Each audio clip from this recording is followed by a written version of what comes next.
اعوذ باللہ من الشیطان اللعین الرجیم، بسم اللہ الرحمن الرحیم۔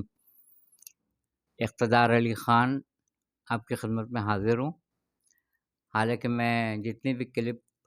بناتا ہوں آپ لوگ کے لیے اور کچھ کوشش کرتا ہوں کہ کچھ ایسے نکات لاؤں، کچھ ایسی چیزیں لاؤں جو آپ کو فائدہ پہنچا سکے، مگر میں نے یہ عجیب و غریب یہ دور دیکھا ہے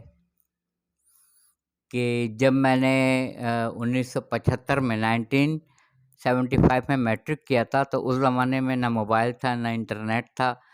نہ یہ واٹس ایپ تھا، نہ فیس بک، مگر اس زمانے میں علماء بہت تھے،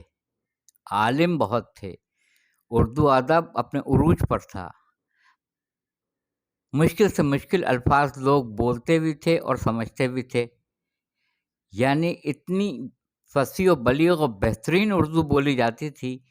کہ لوگ اس کو سمجھتے بھی تھے، اور اس زمانے میں مرثیہ گوئی کے اندر لوگ داد بھی دیتے تھے، نظم ہو، نثر ہو، شاعری ہو، غزل ہو، کچھ بھی ہو، لوگ پسند کر کے داد بھی دیا کرتے تھے۔ مگر اس زمانے میں ہاتھ کے ہاتھ موبائل نہیں تھا، نیٹ نہیں تھا،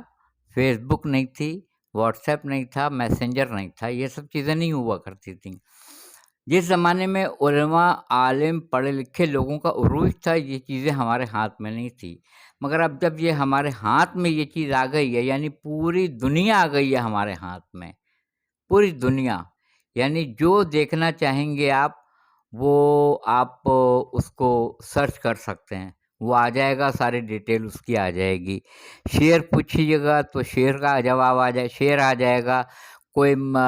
سورہ اگر اس میں آپ پتہ کرنا چاہ رہے ہیں یہ لفظ کہاں استعمال ہوا ہے تو وہ آ جائے گا، یعنی دنیا بھر کی ڈیٹیل آپ کو مل جائے گی۔ مگر مجھے افسوس کے ساتھ یہ کہنا پڑتا ہے کہ میں نے ایک تجزیہ یہ کیا تھا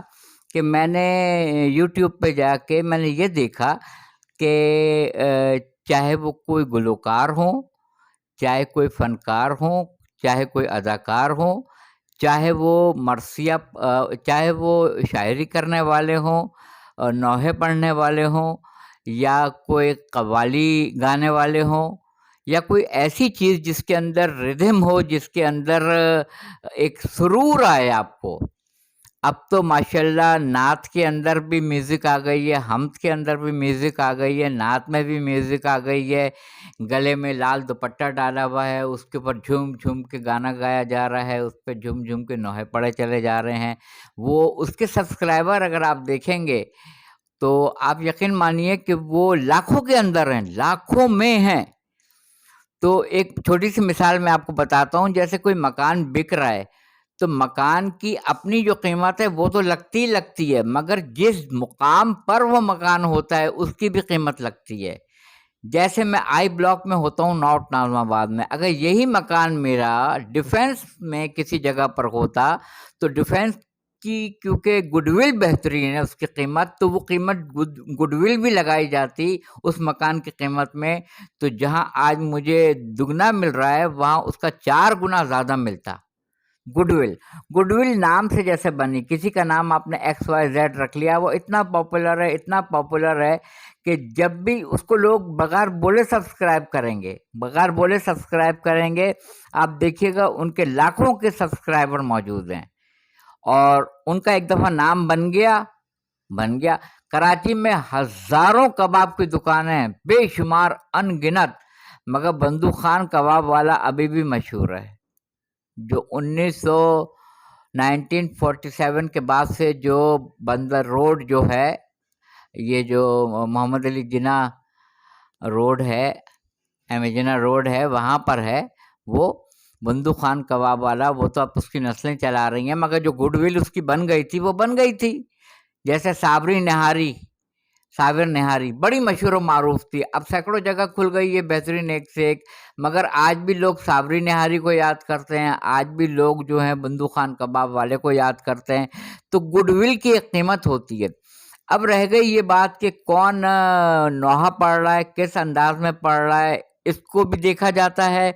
اس کے خد و خال کو بھی دیکھا جاتا ہے، اس کی اسمارٹنیس خوبصورتی کو بھی دیکھا جاتا ہے، اس کی دھن کو بھی دیکھا جاتا ہے، اس کی طرز کو بھی دیکھا جاتا ہے۔ آپ چاہے حمد پڑھ رہے ہوں اس میں میوزک ہو گئی ہے، آپ چاہے نعت پڑھ رہے ہوں اس میں میوزک ہو گئی ہے، آپ چاہے نوحے پڑھ رہے ہوں اس میں میوزک ہو گئی ہے۔ اس میں لوگ گھوم گھوم کے چاروں طرف بالکل جیسے لڈی ڈلتی ہے، معذرت کے ساتھ اس پہ اعتراضات بہت آئیں گے، میں تیار ہوں اس کے لیے، بہت اعتراض آئیں گے، جیسے لڈی ڈلتی ہے معاف کیجیے گا مہندی میں، ویسے ہی جھوم جھوم کے اور اس پہ وہ ماتم ہو رہا ہے اور اس پہ نہا ہو رہا ہے، اس کو لوگ لائک کر رہے ہیں، اس کو لوگ بغیر بولے سبسکرائب بھی کرتے ہیں تاکہ اور ویڈیو آئے تو ہم اور بھی دیکھیں۔ لوگ تبلیغ کو پسند نہیں کر رہے ہیں اس دور میں، اس کی وجہ آپ کو پتہ ہے، اس کی وجہ یہ ہے لوگ دیکھ رہے ہیں کہ بولنے والا خود عمل میں نل بٹا نل ہے، اس کا خود عمل بالکل منفی ہے، بالکل نہیں ہونے کے برابر ہے، تو اس کے بولنے میں کوئی تاثر نہیں پیدا ہوگا۔ آج لاکھ اگر میں قرآن پاک کے ترجمے اور اس میں سے پوائنٹ آؤٹ کروں اہم نکات، تو لوگ اس سے زیادہ بہتر ہے کہیں گے کہ ہم کوئی ایسا نوحہ سن لیں جو فلاں صاحب نے اس کو پڑھا ہے۔ میں کسی کا نام نہیں لینا چاہتا ہوں، پرسنل اٹیک نہیں کرنا چاہتا ہوں، ایک اجتماعی بات کر رہا ہوں۔ تو میں نے ابھی اس کے اوپر یوٹیوب پہ سرچ کیا کہ جو لوگ مرثیہ پڑھ رہے ہیں، تو مرثیہ پڑھنا ایک بہت ہی دقیق اور بہت ہی مشکل ترین کام ہے۔ ایک تو اس میں وہ الفاظ استعمال ہو رہے ہیں جیسے مرزا دبیر نے کلام کہے ہیں، اس میں میر انیس کے کلام ہیں، اساتذہ اور جو پرانے ہیں ان کے کلام ہیں، تو اس میں 90% الفاظ تو وہ ہیں جو آج کے زمانے میں نوجوان نسل سمجھتی ہی نہیں ہے کہ اس میں کیا استعمال کیا گیا ہے، انہوں نے کیا بولا ہے۔ ماہ نو نہیں پتہ، بدر کامل نہیں پتہ، انگشت نمائی نہیں پتہ، ازراہ تفنن نہیں پتہ، برسبیل تذکرہ نہیں پتہ، انگشت بدندہ نہیں پتہ، شجدر رہ جانا نہیں پتہ۔ تو جب مشکل الفاظ کے معنی نہیں آتے ہیں تو شعر کیا سمجھیں گے؟ مگز کو باغ میں جانے نہ دینا، ناحق خون پروانے کا ہوگا۔ اب لوگوں کو جب مگز ہی نہیں پتہ ہے، میں نے بہت سے لوگوں سے پوچھا تھا، انہوں نے کہا کہ وہی جو دماغ میں ہوتا ہے نا، میں نے کہا وہ مغز ہوتا ہے، مگس نہیں، میم گاف سین مگس، شہد کی مکھی۔ اب جب آپ کو مگز ہی نہیں پتہ ہے تو شعر آپ کو خاک سمجھ میں آئے گا۔ تو لوگوں کے سبسکرائبر اس زمانے میں، موجودہ زمانے میں تعلیم، بالکل ادب، اخلاقیات، اردو ادب زمیں بوس ہو گئی ہے، زمیں پر آ گئی ہے، اور گٹار، گلوکاری، آواز، خوبصورتی، اسمارٹنیس، یہ سب جو ہے عروج پر ہے۔ ان کے اگر آپ سبسکرائبر دیکھیں گے تو وہ لاکھوں میں ہیں، مگر اگر قرآن مجید کے اوپر کوئی تذکرہ کرے گا، مجھ جیسے بھی بہت پڑھے لکھے لوگ موجود ہیں، کئی گنا مجھ سے زیادہ جانتے ہیں، مگر جب میں نے ان کا سرچ کیا تو وہ لاکھوں میں نہیں ہیں، وہ ہزاروں میں ہیں، وہ چند میں۔ اس کی بیسک وجہ یہ ہے کہ جو مرثیہ گوئی کرتے ہیں تو مرثیے کو سمجھنے کے لیے عقل کا ہونا ضروری ہے، اس شعر کو سمجھنے کے لیے عقل مند ہونا ضروری ہے، عقل لڑانی ضروری ہے۔ جو لوگ تقریر کرتے ہیں 50% سمجھے، 50% نہیں سمجھے، مگر جب مجمع واہ واہ واہ واہ کرتا ہے تو ہم جیسے بھی ہاتھ اٹھا کے واہ واہ واہ واہ واہ واہ نعرہ لگانا شروع کر دیتے ہیں۔ تو وہ اس میں ہر پڑھے لکھے کو داد دینے کی ضرورت نہیں ہے، وہ دیکھتے ہیں جب مجمع داد دے رہا ہے تو ہم بھی دے دیں۔ مگر جب ایک اچھا شاعر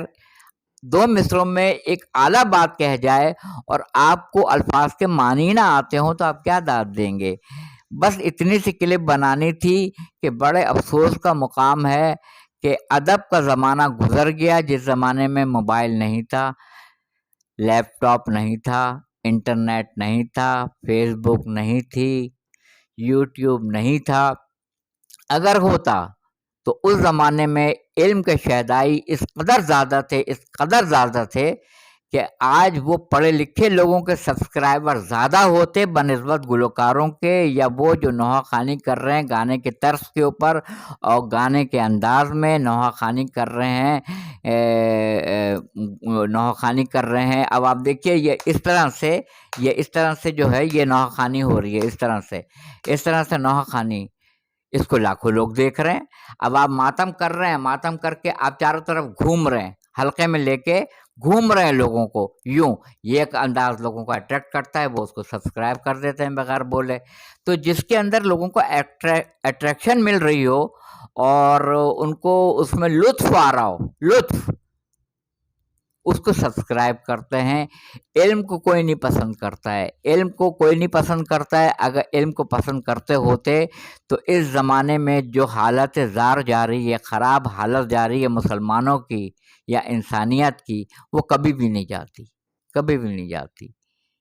وآخر دعوانا الحمدللہ رب العالمین.